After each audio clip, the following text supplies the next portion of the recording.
ప్రస్తుతం వైఎస్ఆర్సీపీ నేత అంబటి రాంబాబు మీడియాతో మాట్లాడుతున్నారు. లైవ్ చూద్దాం. కావాలని ప్రత్యేక హోదా ఉంటే తప్ప ఈ రాష్ట్రం బాగుపడదని లేవనెత్తింది భారతీయ జనతా పార్టీ. దానిలో ప్రధానంగా వెంకయ్యనాయుడు గారు. అలాంటి వెంకయ్యనాయుడు గారే తన మాట మారుస్తూ ఉన్నారు. ఇది ప్రత్యేక హోదా సంజీవిని కాదు, దీనివల్ల అంతా అయిపోతుందా అనే మాట లేదా ఈ పాట వెంకయ్యనాయుడు గారిదే కాదు. ఇంతకు ముందు సాక్షాత్తు రాష్ట్ర ముఖ్యమంత్రి చంద్రబాబు నాయుడు గారు కూడా ఈ పాట పాడి పాడి పాడి ప్రజలలో తీవ్రమైన వ్యతిరేకత వచ్చిన తర్వాత ప్రధాన ప్రతిపక్ష నాయకులు ఉద్యమ బాటలో ముందుకు సాగిన తర్వాత ఆయన ఆ పాట పాడటం మానేస్తే మరి వెంకయ్యనాయుడు గారు ఆ పాట అందుకున్నారు. బహుశా ఆ పాట ఆయన అందుకున్నారు అనడం కంటే చంద్రబాబు నాయుడు గారు ఆ పాట పాడితే ప్రజలు సహించరు కాబట్టి చంద్రబాబు నాయుడు గారే వెంకయ్యనాయుడు గారితో ఈ పాట పాడిస్తున్నారు అనేటువంటి భావన కలుగుతా ఉన్నది. నేను ఒకటే అడుగుతా ఉన్నా, కేంద్ర మంత్రి అయినటువంటి బీజేపీ మంత్రి అయినటువంటి వెంకయ్యనాయుడు గారు ఈ మాట మాట్లాడుతుంటే మీ స్టాండ్ ఏమిటో తెలుగుదేశం పార్టీ తప్పనిసరిగా చెప్పవలసినటువంటి అవసరం ఉన్నదని వైఎస్ఆర్ కాంగ్రెస్ పార్టీ డిమాండ్ చేస్తున్నది. అంతేకాదు చంద్రబాబు నాయుడు గారు ఒక విధంగా ఆ రకంగా చేస్తుంటే వెంకయ్యనాయుడు గారు కొన్ని మాటలు నిన్న మాట్లాడారు కొత్తగా. ఆంధ్రప్రదేశ్కి ప్రత్యేక హోదా ఇవ్వడం వల్ల కొంత ప్రయోజనం జరుగుతుందట. కానీ ఆంధ్రప్రదేశ్కి ప్రత్యేక హోదా ఇవ్వడం వల్ల కొన్ని రాష్ట్రాలు వ్యతిరేకిస్తున్నాయి కాబట్టి ఆంధ్రప్రదేశ్కి ప్రత్యేక హోదా ఇవ్వకోకుండా ప్రత్యేక హోదా కన్నా మించినటువంటి సదుపాయాలు కల్పించేటటువంటి పరిస్థితి మేము కల్పిస్తాము అని అంటున్నారు. అదే నేను ఒక్కటే అడుగుతా ఉన్నా, మీరిచ్చినటువంటి వాగ్దానాన్ని నిలబెట్టుకునేటటువంటి చిత్తశుద్ధి మీకు మోడీ గారికి ఉన్నదా లేదా స్పష్టంగా చెప్పండి. అంటే ప్రత్యేక హోదా కన్నా మించింది మేము బాగా చేస్తాము, ఇది చాలా సున్నితమైన అంశము. ఇది సున్నితమైన అంశం ఎలా అవుతుందండి?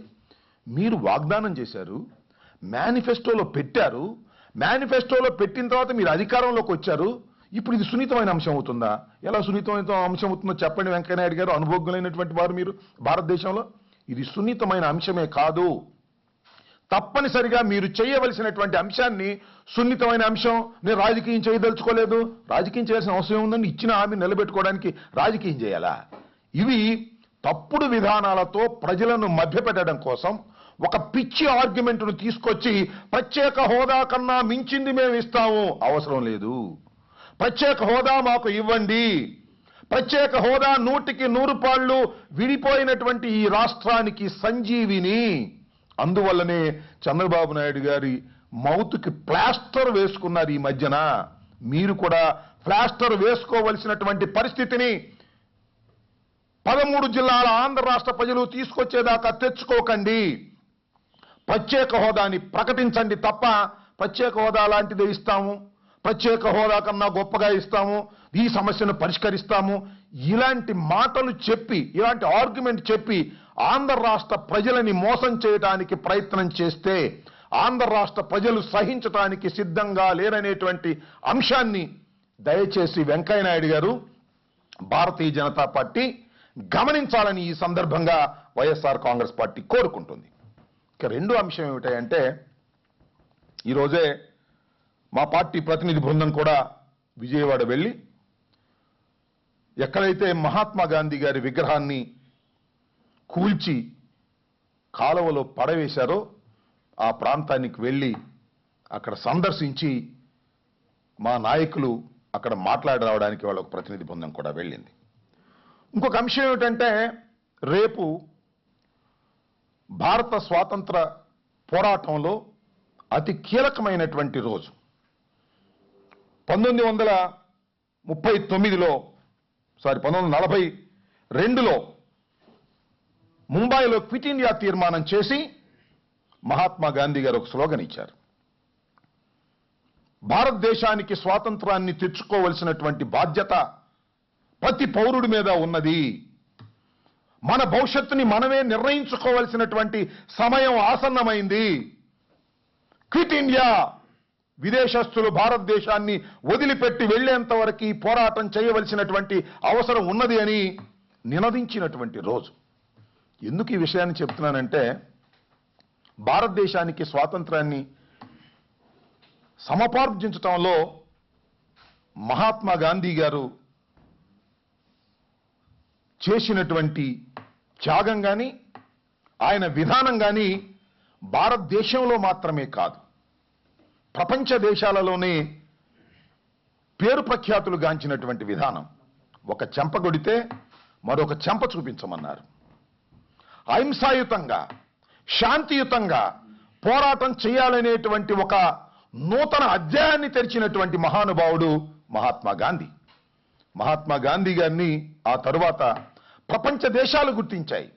అమెరికాలో ఇతర దేశాల్లో కూడా మహాత్మా గాంధీ గారి విగ్రహాలను పెట్టి ఒక ఆదర్శవంతమైనటువంటి మనిషిగా మానవాళికి అందించేటటువంటి ధోరణిలో మానవ సమాజం అంతా కూడా ఆలోచిస్తున్నటువంటి తరుణంలో మరి దురదృష్టవశాత్తు చంద్రబాబు నాయుడు గారి ప్రభుత్వం అతి దారుణంగా ఒక విగ్రహాన్ని అభివృద్ధికి అడ్డం వస్తేనో రోడ్డుకు అడ్డం వస్తేనో తీసివేసేటటువంటి సందర్భాలు చాలా ఉన్నాయి. కాదని నేను అనడం అలా. తీసివేయడానికి కూడా కొన్ని పద్ధతులు ఉన్నాయి. ఆ ప్రాంతంలో ఉన్నటువంటి ప్రజానీకాన్ని సంప్రదించి జాగ్రత్తగా తీసుకువెళ్లి మరొక చోట పెట్టి పూజించవలసినటువంటి మహాత్మా గాంధీ విగ్రహాన్ని అతి దారుణంగా నీచంగా పడగొట్టి కాలువలో పడవేసేటటువంటి మనస్తత్వంతో చంద్రబాబు నాయుడు గారి ప్రభుత్వం పనిచేయటం చాలా దురదృష్టకరమైనటువంటి పరిణామంగా మేము వాళ్ళ భావిస్తున్నాం. ఒకటి కాదు, రెండు కాదు. చంద్రబాబు నాయుడు గారు అనేక తప్పులు చేసుకుంటూ పోతూ ఉన్నారు. ఎందుకు ఈ తప్పులన్నీ చేసుకుంటున్నారో నాకు అర్థం కాలేదు. మహాత్మా గాంధీ విగ్రహాన్ని కూల్చడానికి ఎంత ఖండకావరం కావాలి చంద్రబాబు నాయుడు గారు మీకు? ఏకంగా దేవాలయాలను కూల్చేటటువంటి రాక్షసత్వాన్ని వాళ్ళ చంద్రబాబు నాయుడు గారు ప్రదర్శిస్తున్నారు. చివరికి దర్గాలను కూడా కూల్చేటటువంటి ఉన్మాదంతో ఈ రాష్ట్ర ప్రభుత్వం చంద్రబాబు నాయుడు గారు ప్రయత్నం చేస్తున్నారు. చివరికి ఈ రాష్ట్రానికి ప్రధాన ప్రతిపక్ష నాయకుడిగా ఆ రోజు పనిచేసినటువంటి వ్యక్తి, ఈ రాష్ట్రానికి ముఖ్యమంత్రిగా ఉన్నటువంటి వ్యక్తి అతి ఘోరమైనటువంటి ప్రమాదంలో మరణించినటువంటి వ్యక్తి డాక్టర్ రాజశేఖర రెడ్డి గారి విగ్రహాన్ని విజయవాడలో కళ్ళారా చూడలేనటువంటి కుళ్ళు మనస్తత్వంతో, జలసీ మనస్తత్వంతో, దేనికి అడ్డం రాకపోయినా సరే రాజశేఖర రెడ్డి గారి విగ్రహాలను తొలగించేటటువంటి పరిస్థితికి మీరు వెళుతున్నారు. ఈ ఎన్ని తప్పులు చూస్తుంటే ఆనాడు శిశుపాలుడు చేసినటువంటి తప్పులన్నీ గుర్తొస్తున్నాయి. శిశుపాలుడు చేస్తున్నటువంటి తప్పులన్నీ కూడా శ్రీకృష్ణ పరమాత్ముడు ఒకటిగా లెక్కించి 100 దాటిన తరువాత శిశుపాలుడి శిరచ్ఛేదం చేసినటువంటి సంగతి మనం అందరం చూస్తున్నాం పురాణాల్లో. ఇవాళ కూడా ఆంధ్ర రాష్ట్రంలో ప్రజలు చంద్రబాబు నాయుడు గారు చేస్తున్నటువంటి ఒక్కొక్క తప్పుని కూడా లెక్కిస్తూ ఉన్నారు. మీ పాపాలు పండేటటువంటి రోజు ఒకటి వస్తుంది. పోగాలము దాపరించినప్పుడు ఎవరు ఏమీ చేయలేరు. చంద్రబాబు నాయుడు గారికి కూడా పోగాలము దాపరించకపోతే నేను అడుగుతా ఉన్నా, రాజధాని నిర్మాణం చేయండి, తప్పులేదు. రాజధాని నిర్మాణం చేయడానికి విదేశస్తులు తీసుకొచ్చారు. విదేశస్తులతో అగ్రిమెంట్ చేశారు. ఏం అగ్రిమెంట్ చేశారు?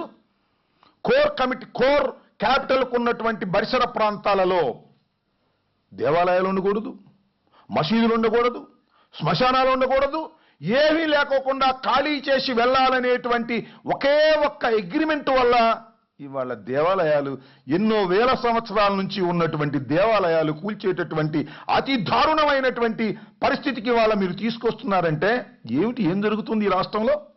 విదేశాలకు ఈ రాష్ట్రాన్ని అమ్ముకుపోయేటటువంటి పరిస్థితికి మీరు ఎందుకు దాపరిస్తున్నారని అడగవలసినటువంటి సమయం ఆసన్నమైనట్టుగా కనిపిస్తా ఉన్నది. ఇవాళ విదేశ మోజులో పడి చంద్రబాబు నాయుడు గారు మహాత్మా గాంధీ విగ్రహాన్ని తొలగించారు అంటే అంతకన్నా దారుణమైనటువంటి అంశం ఏమైనా ఉన్నదా?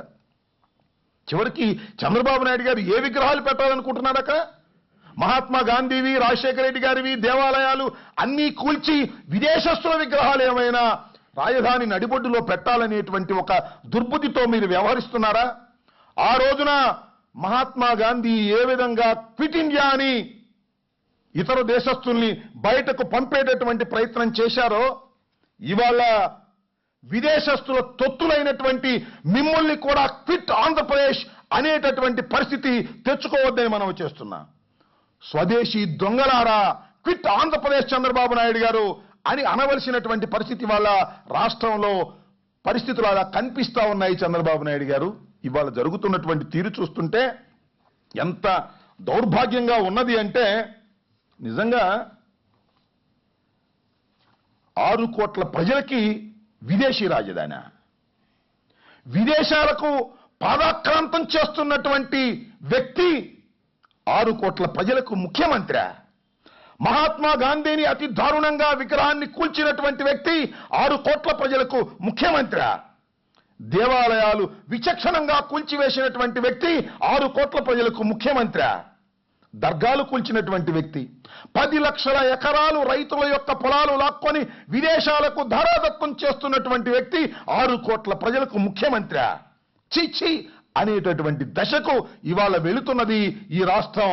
ఈ రాష్ట్రంలో జరుగుతున్నటువంటి పరిస్థితులు చూస్తుంటే మీరందరూ స్వదేశ దొంగలు. తెలుగుదేశం వారు క్విట్ ఆంధ్రప్రదేశ్ అని ప్రజలు నినదించేటటువంటి పరిస్థితి వాళ్ళ రాష్ట్రంలో వ్యాపించింది.